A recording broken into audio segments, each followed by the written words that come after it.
Dear students, welcome to Learner's World. In this video, I'm going to talk about solved textual questions and activities, part 1.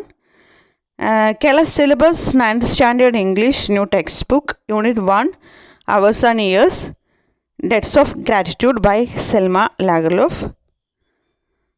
Okay, അപ്പോൾ നമ്മുടെ previous video എന്ന് പറയുന്നത് unit 1 hours and ഇയേഴ്സിൽ വരുന്ന രണ്ടാമത്തെ chapter debts of gratitude written by Selma Lagerlof.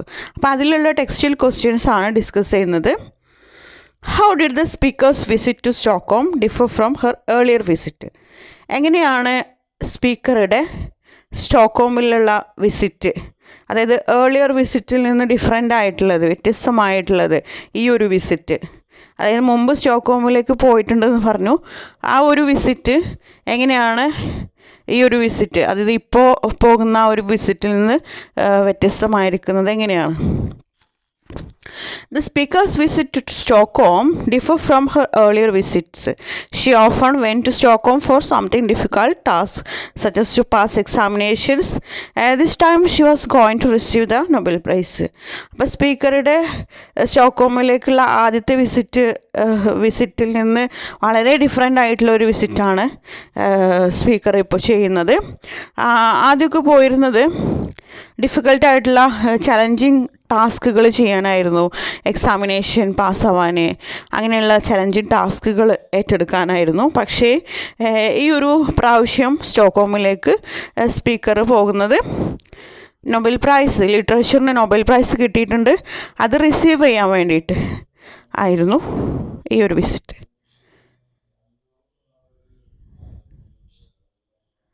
Next question, how do you spend time when you go on A long journey? അതായത് ഇതൊരു general question ആണ്. അതായത് നിങ്ങളൊരു ദൂരയാത്ര നടത്തുകയാണെങ്കിൽ നിങ്ങളെങ്ങനെയാണ് നിങ്ങളുടെ യാത്രയിൽ ടൈം സ്പെൻഡ് ചെയ്യുന്നത്? ഇത് ഓരോ കുട്ടികളുടെ ആൻസറും ഡിഫറെൻ്റ് ആയിരിക്കും. When I am on a long journey, I spend my time with reading books, listening music and looking outside to enjoy scenery. പല രീതിയിലുള്ള ഹോബീസ് ഉണ്ടാകും. നമ്മളിപ്പോൾ ഒരു ദൂരയാത്ര പോവുകയാണെങ്കിൽ ചിലർ ബുക്സ് റീഡ് ചെയ്യും, മ്യൂസിക് കേൾക്കും, ചിലർ പുറത്തേക്ക് ഇങ്ങനെ നോക്കി പുറത്തെ സീനറിയൊക്കെ ആസ്വദിക്കും. അങ്ങനെ പല ഡിഫറെൻ്റ് ആയിട്ടുള്ള ഹോബീസ് ഉണ്ടാകും. ഡിഫറെൻ്റ് ആയിട്ടുള്ള രീതിയിലാണ് നമ്മളുടെ ലോങ് ജേർണി നമ്മൾ സ്പെൻഡ് ചെയ്യുന്നത്. Okay, next, I thought of my father and felt a deep sorrow. Why was she sad at the thought of her father? ഞാൻ എൻ്റെ അച്ഛനെ കുറിച്ചിട്ട് ഓർക്കുന്ന സമയത്ത് എന്നിലൊരു ഡീപ്പ് സോറോ, എന്നിലൊരു അതിയായൊരു ദുഃഖമുണ്ടാകുന്നുണ്ട്. Why was she sad at the thought of a father? എന്തുകൊണ്ടാണ് നമ്മുടെ റൈറ്റർ സങ്കടപ്പെടുന്നത്, ദുഃഖിക്കുന്നത്? അച്ഛനെ കുറിച്ചിട്ട് ഓർക്കുന്ന സമയത്ത് എന്തിനാണ് സ്പീക്കർ ദുഃഖിക്കുന്നത്? When she thought of a father and felt a deep sorrow because he was no longer alive. അതായത് നമ്മുടെ സ്പീക്കർ, നമ്മുടെ റൈറ്റർ സെൽമ ലാഗർലോഫ് തൻ്റെ ഫാദറിനെ കുറിച്ച് ഓർക്കുന്ന സമയത്തൊക്കെ അതിയായ ദുഃഖമുണ്ടാകുന്നുണ്ട്. അതിനുള്ള കാരണം എന്താണെന്ന് വെച്ചാൽ അച്ഛൻ ഇപ്പോൾ ജീവിച്ചിരിക്കുന്നില്ല. She could not go and tell him that she had been awarded the Nobel prize. അച്ഛൻ്റെ അടുത്ത് പോയിട്ട് എനിക്ക് നൊബേൽ പ്രൈസ് കിട്ടി എന്ന് പറയാൻ അവൾക്ക് കഴിയുന്നില്ല. അതാണ് അവളുടെ ആ ഒരു deep sorrow. Next, the coaches no longer seem to run on rails and slippers but glide into space. ഇതാണ് നമ്മുടെ സ്റ്റേറ്റ്മെൻറ്റ്. അതായത് കോച്ചസ് റെയിലിലൂടെയാണോ, അതായത് റെയിൽ പാളത്തിലൂടെയാണോ കോച്ചസും സ്ലീപ്പേഴ്സും ഒക്കെ പോകുന്നത് എന്ന് എനിക്ക് സംശയമാണ്. അതായത് എനിക്ക് തോന്നുന്നത് അത് സ്പേസിലേക്ക്, അതായത് ശൂന്യാകാശത്തിലേക്ക് ഗ്ലൈഡ് ചെയ്യുക, തെന്നി നീങ്ങുന്നതായിട്ടാണ് എനിക്ക് തോന്നുന്നത്. പാളത്തിലൂടെ അല്ല പോകുന്നത്, അതായത് ഗ്ലൈഡ് ചെയ്യാണ്, ശൂന്യാകാശത്തിലേക്ക് ഇങ്ങനെ തെന്നി പോകുന്നതായിട്ട് എനിക്ക് തോന്നുന്നു. ഈ ഒരു സ്റ്റേറ്റ്മെൻറ്റാണ്. Why does a speaker feel so? എന്തുകൊണ്ടാണ് സ്പീക്കർ അങ്ങനെ പറയാനുള്ള കാരണം, അല്ലെങ്കിൽ അങ്ങനെ സ്പീക്കർക്ക് അനുഭവപ്പെടാനുള്ള കാരണം എന്താണ്? Because the feeling of gliding into space suggests a sensation of weightlessness and easily can travel into the world of her father. അതായത് ഗ്ലൈഡിങ് ഇൻ ടു സ്പേസ്, അതായത് ഈ ശൂന്യാകാശത്തിലേക്ക് ഇങ്ങനെ തെന്നി പോകുന്നതായിട്ട് അവൾക്ക് അനുഭവപ്പെടാനുള്ള കാരണം അവൾ ഈ ഒരു ഭൂമിയിൽ അല്ല അവൾ ജീവിക്കുന്നത് എന്നുള്ളൊരു ഫീല് അവൾക്ക് വരികയാണ്. അവൾ ഹെവനിലേക്ക് പോയതായിട്ടുള്ളൊരു ഫീല് വരികയാണ്. ആ ഒരു ഗ്ലൈഡിങ്ങിലൂടെ, സ്പേസിലേക്കുള്ള ആ ഒരു ഗ്ലൈഡിങ്ങിലൂടെ ഒരു വെയ്റ്റ്ലെസ്നെസ്, അതുപോലെ അവൾക്ക് ഈസി ആയിട്ട് തൻ്റെ ഫാദറിൻ്റെ അടുത്തേക്ക്, ഫാദറിൻ്റെ ആ ഒരു പാരഡൈസിലേക്ക് എത്താം എന്നുള്ള ഒരു ഫീലിംഗാണ് സ്പീക്കർക്കുള്ളത്. What is your impression of the writer's father? നമ്മുടെ എഴുത്തുകാരിയുടെ അച്ഛനെ കുറിച്ചിട്ട് എന്താണ് നിങ്ങളുടെ impression? The impression of writer's father seems to be lovable. She imagined that their father sitting peacefully on a veranda, surrounded by sunshine, flowers and birds engaged in reading. The image evokes a sense of comfort and love with the anticipation of a warm greeting upon their arrival. അപ്പോൾ ഫാദറിനെ കുറിച്ചിട്ടുള്ള ഒരു impression എന്ന് പറയുന്നത് വളരെ ലവബിളായിട്ടുള്ള ഒരു പേഴ്സണാണ്. അതുപോലെ നമ്മുടെ Selma Lagerlof ഫാദറിനെ കുറിച്ചിട്ട് ഇമാജിൻ ചെയ്യുന്നത് ഇങ്ങനെയാണ്: ഒരു വരാന്തയിൽ വളരെ സമാധാനത്തോടു കൂടെ ഒരു റോക്കിംഗ് ചെയറിൽ ഇങ്ങനെ ഇരിക്കുന്ന ഒരു അച്ഛനാണ്, സറൗണ്ടഡ് ബൈ ചുറ്റും സൺഷൈൻ, സൂര്യപ്രകാശം, ഫ്ലവേഴ്സ്, ബേർഡ്സ്, ഇതൊക്കെ ഉണ്ട്. നല്ലൊരു അറ്റ്മോസ്ഫിയറിലിരിക്കുന്ന, ഒരു പീസ്ഫുൾ ആയിട്ടുള്ള ഒരു അറ്റ്മോസ്ഫിയറിലിരിക്കുന്ന തൻ്റെ അച്ഛൻ എപ്പോഴും വായിച്ചുകൊണ്ടിരിക്കുമായിരിക്കും. അപ്പോൾ ഈ ഒരു ഇമേജൊക്കെ എന്താണ് നമുക്ക് പ്രൊവൈഡ് ചെയ്യുന്നത്? ഒരു കംഫർട്ട് ആൻഡ് ലവ് ആണ്, പീസ്ഫുൾ ആയിട്ടുള്ള ഒരു അറ്റ്മോസ്ഫിയറാണ് നമുക്ക് നൽകുന്നത്. അതുപോലെ അച്ഛൻ മകളുടെ ആ ഒരു അറൈവൽ ഒക്കെ വളരെ വാം ആയിട്ടാണ് ഗ്രീറ്റ് ചെയ്യുന്നത്. Next, I have come to ask you for advice. What advice does the speaker request of her father?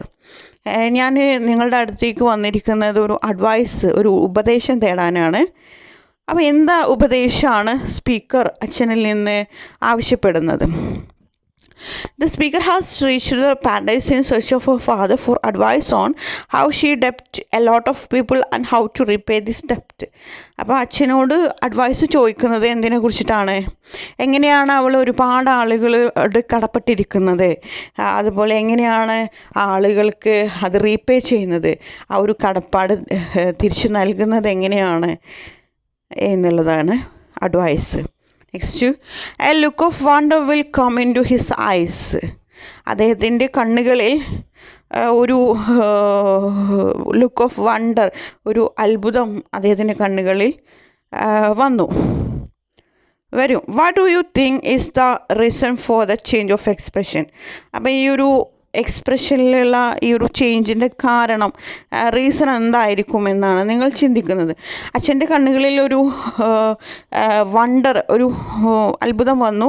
അപ്പോൾ അതിൻ്റെ കാരണം എന്തായിരിക്കും? അതിൻ്റെ ആ ഒരു reason. The reason for his change of expression is he realized that the real depth was from telling fairy tales and sagas of heroes when she was young, and the father's face will come a look of wonder. അപ്പോൾ അതുവരെ അച്ഛൻ വളരെ വെറീഡായിരുന്നു. തൻ്റെ മകൾ എന്നോട് പറയാണ്, ഞാനൊരു വലിയൊരു ഡെപ്റ്റിലാണ്, ഞാനൊരു കടക്കിണിയിലാണ് എന്ന് പറയുന്ന സമയത്ത് അച്ഛൻ വെറീഡായിരുന്നു. പക്ഷേ തൻ്റെ മകളുടെ ആ ഒരു ഡെപ്റ്റ്, ആ ഒരു കടപ്പാട് എന്ന് പറയുന്നത് എൻ്റെ റീസൺ മനസ്സിലാക്കിയ സമയത്ത്, അതായത് ഫെയറി ടെയിൽസ് അവൾക്ക് പറഞ്ഞു കൊടുത്തതിൽ, അതുപോലെ സാഗാസ് ഓഫ് ഹീറോസ്, ഈ കഥകളൊക്കെ പറഞ്ഞു കൊടുക്കുന്നതിൽ തൻ്റെ മകൾക്ക് തോന്നിയിട്ടുള്ള ആ കടപ്പാട് ആണെന്ന് മനസ്സിലാക്കിയ സമയത്താണ് അച്ഛൻ്റെ മുഖത്ത്, അച്ഛൻ്റെ കണ്ണുകളിൽ ഒരു വണ്ടർ തോന്നിയത്. Next, do you think there is poetry in hard rocks and black forest state reasons? നിങ്ങൾ ചിന്തിക്കുന്നുണ്ടോ ഹാർഡ് റോക്സിൽ, കഠിനമായിട്ടുള്ള പാറകളിലും കറുത്ത കാടുകളിലൊക്കെ പോയട്രി ഉണ്ട് എന്ന് നിങ്ങൾ ചിന്തിക്കുന്നുണ്ടോ? സ്റ്റേറ്റ് റീസൺസ് ഉണ്ടെങ്കിൽ അതിൻ്റെ കാരണം പറയാനാണ് പറഞ്ഞിട്ടുള്ളത്. Yes, there is poetry in hard rocks and black forest because it shows how nature can inspire poetry with its power, mystery and beauty. തീർച്ചയായിട്ടും ഉണ്ട്. പോയട്രി എന്ന് പറയുന്നത് ഹാർഡ് റോക്സിലും ബ്ലാക്ക് ഫോറസ്റ്റിലും ഒക്കെ ഉണ്ട്. അതിനുള്ള കാരണം എന്താണെന്ന് വെച്ചാൽ നമുക്ക് മനസ്സിലാക്കാം പ്രകൃതി പോയട്രിനെ എത്രത്തോളം പ്രചോദനം നൽകിയിട്ടുണ്ട് എന്നുള്ളത് നമുക്ക് മനസ്സിലാക്കാം. അതുപോലെ പ്രകൃതിയുടെ ആ ഒരു പവർ, മിസ്റ്ററി, ബ്യൂട്ടി, ഇതൊക്കെ പോയട്രിനെ ഒരുപാട് സ്വാധീനിച്ചിട്ടുണ്ട്. Next, how does Selma's father console her? എങ്ങനെയാണ് സെൽമ ലാഗർലോഫിൻ്റെ ഫാദർ കൺസോൾ ചെയ്തത്, അവളെ സമാധാനിപ്പിച്ചത്? Selma's father console her by telling her not to fear, that is a remedy for her trouble. അപ്പോൾ അഡ്വൈസ് ചോദിക്കാൻ വന്ന മകളെ എങ്ങനെയാണ് സമാധാനിപ്പിച്ചത്? അവളോട് പറഞ്ഞു, ഒരിക്കലും നീ പേടിക്കേണ്ട ആവശ്യമില്ല, എല്ലാത്തിനും ഒരു റെമഡി ഉണ്ട്, എല്ലാത്തിനും ഒരു പരിഹാരമുണ്ട്, എല്ലാ പ്രശ്നങ്ങൾക്കും ഒരു പരിഹാരമുണ്ട് എന്നുള്ള രീതിയിലാണ് കൺസോൾ ചെയ്തത്. Next, I owe them gratitude father both for their praise and for their censure. അതായത് സെൽമ ലാഗർലോഫ് പറയുന്ന വാക്കുകളാണ്, ഞാൻ അവരോടൊക്കെ കടപ്പെട്ടിരിക്കുന്നു അച്ഛാ, അവരെന്നെ പുകഴ്ത്തിയതിലും അവരെന്നെ ഇകഴ്ത്തിയതിലും. അതായത് അവരെന്നെ പുകഴ്ത്തിയതിലും അവരെന്നെ സെൻഷർ മീൻസ് ക്രിട്ടിസൈസ് ചെയ്തതിൽ, വിമർശിച്ചതിലും ഞാൻ കടപ്പെട്ടിരിക്കുന്നു. Why is the speaker thankful even to those who criticised her? എന്തുകൊണ്ടാണ് സ്പീക്കർ താങ്ക്ഫുള്ളായത്, കടപ്പെട്ടിരിക്കുന്നത്, നന്ദിയുള്ളവളായി മാറിയത്? അവളെ ക്രിട്ടിസൈസ് ചെയ്ത, അവളെ വിമർശിച്ച ആളുകളോട് പോലും എന്തുകൊണ്ടാണ് അവൾ നന്ദിയുള്ളവളായി മാറിയത്? The speaker is thankful for criticism because it provides valuable insights that refine her work and criticism helps to grow. അതായത് തന്നെ ക്രിട്ടിസൈസ് ചെയ്ത ആളുകളോട്, തന്നെ വിമർശിച്ച, തന്നെ പരിഹസിച്ച ആളുകളോട് പോലും അവൾ താങ്ക്ഫുള്ളാണ്, അവളുടെ കടപ്പാട് അറിയിക്കുന്നുണ്ട്. കാരണം എന്താണെന്ന് വെച്ചാൽ അവളുടെ ആ ഒരു വർക്ക് ഏറ്റെടുക്കുകയും അതിൻ്റെ പോരായ്മകൾ കണ്ടെത്തുകയും അവൾക്ക് വാല്യുബിളായിട്ടുള്ള രീതിയിൽ ഒരു ഉൾക്കാഴ്ച നൽകുകയും ഒക്കെ ചെയ്തത് ഈ ക്രിട്ടിസൈസ് ചെയ്ത ആളുകളാണ്. ആ ഒരു ക്രിട്ടിസിസത്തിലൂടെയാണ് അവൾക്ക് വളരാൻ സാധിച്ചത്. അവൾക്ക് വളരാൻ ഈ ഒരു ക്രിട്ടിസൈസ് ചെയ്തവരാണ് അവളെ വളരാൻ സഹായിച്ചത്. നമ്മളെപ്പോഴും അപ്രീഷിയേറ്റ് ചെയ്യുന്നവർ മാത്രമല്ല, അവരോട് മാത്രമല്ല നമ്മൾ കടപ്പെട്ടിരിക്കുന്നത്, നമ്മളെ വിമർശിച്ചവരോടും നമ്മളുടെ തെറ്റ് കണ്ടെത്തിയവരോടൊക്കെ നമ്മൾ കടപ്പെട്ടിരിക്കണം. നമ്മൾ തെറ്റ് കണ്ടെത്തിയവരാണ് നമ്മളെ വളരാൻ സഹായിക്കുന്നത്. അവർ ആ ഒരു തെറ്റ് കണ്ടെത്തുന്നത് കൊണ്ടാണ് നമ്മൾ വളരുന്നത്. Okay, next, what do you think makes father less calm? നിങ്ങൾ ചിന്തിക്കുന്നത് എങ്ങനെയാണ് അച്ഛൻ ലെസ് കാമായിട്ട് മാറിയത്?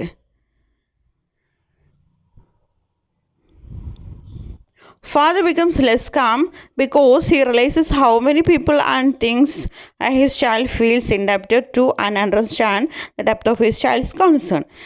അച്ഛൻ കുറച്ച് ലെസ് കാമായിട്ട് മാറി. അതിനുള്ള കാരണം എന്താ വെച്ചാൽ അദ്ദേഹം മനസ്സിലാക്കി എത്രത്തോളം തൻ്റെ മകൾ എത്രത്തോളം ആളുകൾക്ക് കടപ്പെട്ടിരിക്കുന്നു.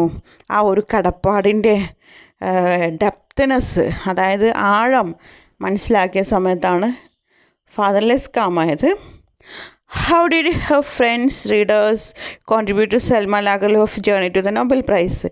എങ്ങനെയാണ് സെൽമ ലാഗർലോഫിൻ്റെ നൊബേൽ പ്രൈസ് കിട്ടാനുള്ള ആ ഒരു യാത്രയിൽ അവളുടെ ഫ്രണ്ട്സ്, വായനക്കാർ തുടങ്ങിയിട്ടുള്ള കോൺട്രിബ്യൂഷൻസ്, അവരൊക്കെ എങ്ങനെയാണ് സംഭാവനകളും നൽകിയത്? Selma's friends and readers contributed to her journey to the Nobel Prize by believing in her, supporting her work and reading her books. അതായത് സെൽമ ലാഗർലോഫിൻ്റെ ഫ്രണ്ട്സും റീഡേഴ്സും ഒക്കെ ഒരുപാട് കോൺട്രിബ്യൂഷൻ നടത്തിയിട്ടുണ്ട് ഈ ഒരു നൊബേൽ പ്രൈസ് കിട്ടാൻ വേണ്ടിയിട്ട്. സെൽമ ലാഗർലോഫിൻ്റെ ഒരു ഫെയ്ത്ത്ഫുൾ ഫ്രണ്ടിനെ കുറിച്ചിട്ട് പറയുന്നുണ്ട് ഈ ഒരു സ്പീച്ചിൽ. അവൾ മാത്രമാണ് എന്നെ ബിലീവ് ചെയ്തത്, അവൾ എനിക്ക് വേണ്ടി ഡോറുകളൊക്കെ ഓപ്പൺ ചെയ്തു എന്നൊക്കെ പറയുന്നുണ്ട്. അതായത് അവളുടെ ഫ്രണ്ട്സ് അവളെ ബിലീവ് ചെയ്തു, സപ്പോർട്ട് ചെയ്തു അവളുടെ വർക്ക്സ്. അതുപോലെ റീഡേഴ്സൊക്കെ അവളുടെ ബുക്സൊക്കെ റീഡ് ചെയ്തു. അങ്ങനെ ഒരുപാട് കോൺട്രിബ്യൂഷൻസ് നടത്തി. അതിലൂടെ അതൊക്കെയാണ് ഈ ഒരു ജേർണിയിൽ ഹെൽപ്പ് ചെയ്തത് സെൽമ ലാഗർലോഫിനെ. Her friend SLD opened doors for her when no one else believed in her, and readers from foreign lands worked on her, offering both praise and criticism, which helped her to grow as a writer. അപ്പോൾ അവിടെ ഒരു faithful ആയിട്ടുള്ള ഒരു front ഉണ്ടായിരുന്നു SLD. അവൾ സൽമാൻ ലാഗർലോഫിനെ എല്ലാവരും നിരസിച്ച ഒരു സമയത്ത് അവളെ വിശ്വസിക്കുകയും അവൾക്ക് വേണ്ടിയിട്ട് വാതിലുകൾ തുറക്കുകയും ചെയ്തിരുന്ന ഒരു ആളായിരുന്നു SLD. അതുപോലെ ഫോറിൻ ലാൻഡിലുള്ള ഒക്കെ റീഡേഴ്സ് സൽമാൻ ലാഗർലോഫിന് വേണ്ടിയിട്ട് വർക്ക് ചെയ്തിരുന്നു. അവൾക്ക് ഒരേ സമയം പ്രൈസും ക്രിട്ടിസൈസും ചെയ്തിട്ടുള്ള, അവളെ പുകഴ്ത്തിയിട്ടും വിമർശിച്ചിട്ടുള്ള ആളുകളുണ്ടായിരുന്നു. Which helped her to grow as a writer. അപ്പോൾ ഒരു എഴുത്തുകാരി എന്ന നിലയിൽ അവൾക്ക് വളരാൻ ഇതെല്ലാം അവൾക്ക് സഹായമായിട്ടുണ്ട് എന്നാണ് പറയുന്നത്. Next, how does father respond when he discovers his daughter's biggest ഡെപ്റ്റ്. അപ്പോൾ അച്ഛൻ തൻ്റെ മകളുടെ ബിഗ്ഗസ്റ്റ് ഡെപ്റ്റ്, മകളുടെ വലിയൊരു കടപ്പാട് അച്ഛൻ കണ്ടെത്തിയ സമയത്ത് അച്ഛൻ്റെ പ്രതികരണം എന്തായിരുന്നു, അച്ഛൻ്റെ റെസ്പോൺസ് എന്തായിരുന്നു? When the father discovers his daughter's biggest debt, he initially responds with disbelief, but as she explains and he sees the truth in her face, his face trembling and tears come into his eyes. അപ്പോൾ എന്തായിരുന്നു biggest ഡെപ്റ്റ് എന്ന് പറയുന്നത്, വലിയൊരു കടപ്പാട് എന്ന് പറയുന്നത് എന്തായിരുന്നു? Nobel prize, ലിറ്ററേച്ചറിന്, സാഹിത്യത്തിന് Nobel prize കിട്ടി എന്നുള്ളതായിരുന്നു. അപ്പോൾ അത് കേട്ട സമയത്ത് അച്ഛൻ ഡിസ്ബിലീഫ്, അച്ഛനത് വിശ്വസിക്കാൻ കഴിഞ്ഞില്ല. പക്ഷേ സൽമാൻ ലാഗർലോഫ് അതിനെക്കുറിച്ചിട്ട് എക്സ്പ്ലെയിൻ ചെയ്തപ്പോൾ അവളുടെ മുഖത്ത് നിന്ന് അച്ഛൻ അതിൻ്റെ ആ ഒരു ട്രൂത്ത്, അതിൻ്റെ ആ ഒരു സത്യം മനസ്സിലാക്കുകയും അച്ഛൻ്റെ മുഖത്തുള്ള ചുളിവുകളൊക്കെ ഇങ്ങനെ ഷിവറിങ് ചെയ്യാൻ തുടങ്ങി. അതുപോലെ അദ്ദേഹത്തിൻ്റെ കണ്ണുകളിൽ ടീയേഴ്സ്, കണ്ണുനീര് വന്നു എന്നാണ് പറയുന്നത്. Next, how shall I repay this ഡെപ്റ്റ്, what does Selma mean by this. എങ്ങനെയാണ് ഞാൻ ഈ ഒരു കടപ്പാടൊക്കെ ചെയ്ത് തീർക്കുന്നത്? ഇത് എന്താണ് ഈ ഒരു സെൻറ്റൻസിൽ സൽമാൻ ലാഗർലോഫ് അർത്ഥമാക്കുന്നത്? Selma is expressing gratitude for being honored by the Swedish Academy with a Nobel Prize, and she feels indebted to them for their trust. She is thinking deeply how she can repay this debt of gratitude for the honor bestowed upon her. അപ്പോൾ Salman Lagerlof ആ ഒരു Swedish അക്കാദമിയോട് വളരെയധികം കടപ്പെട്ടിരിക്കുന്നു. തനിക്ക് ആ ഒരു Nobel prize ലഭിച്ചതിൽ അവൾ വിചാരിക്കുന്നത്, ഒരുപാട് ആളുകളിൽ നിന്ന് എന്നെ മാത്രം മാറ്റി നിർത്തി എൻ്റെ വർക്കിൽ അത്രത്തോളം അവർക്ക് ട്രസ്റ്റ് ഉള്ളത് കൊണ്ടാണ് അവരെനിക്ക് നൊബേൽ പ്രൈസ് തന്നത്. അതിൽ ഒരുപാട് കടപ്പെട്ടിരിക്കുന്നു. അപ്പോൾ അവൾ തിങ്ക് ചെയ്യുന്നത്, എങ്ങനെ ഞാൻ ഈ ഒരു കടപ്പാടൊക്കെ റീപേ ചെയ്യും, എങ്ങനെ ഈ ഒരു ഡെപ്റ്റ് ഞാൻ റീപേ ചെയ്യും എന്നുള്ളതിനെ കുറിച്ചിട്ടാണ് അവൾ ചിന്തിക്കുന്നത്. Thank you.